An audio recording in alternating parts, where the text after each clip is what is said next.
The Ghanaian economy is projected to grow at an average rate of 7% in 2019. Real GDP growth without oil is expected to average at 6.6%.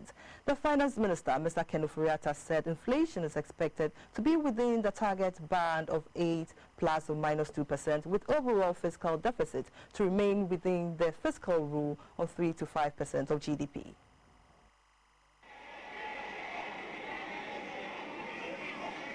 In 2018, the government set overall real GDP growth rate of 6.8%, 5.6% in the rebased series.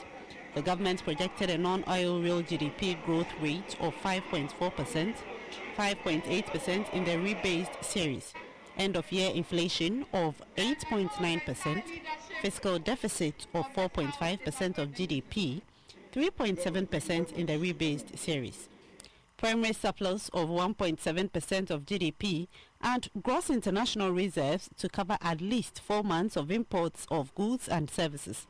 And the Finance Minister, Mr. Ofori Atta, said the country is on track to achieve these targets. We have set the following medium-term 2019-2022 macroeconomic targets consistent with our objectives.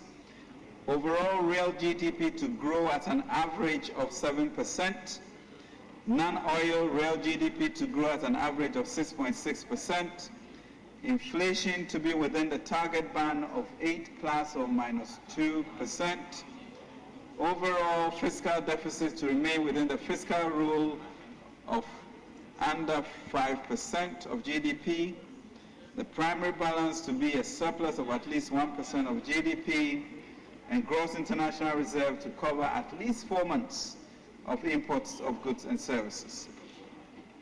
Mr. Speaker, based on the overall macroeconomic objective of sustaining and restoring macroeconomic stability and pursuing inclusive growth and job-creating programs, the following targets have been set for the 2019 fiscal year. Overall real GDP growth of 7.6%. Non-oil real GDP growth of 6.2%. End period inflation of 8%, fiscal deficit of 4.2% of GDP, primary surplus of 1.2% of GDP, and gross international reserves to cover not less than 3.5 months of imports covered. According to him, success chalk up in 2018 will make 2019 a good year for citizens.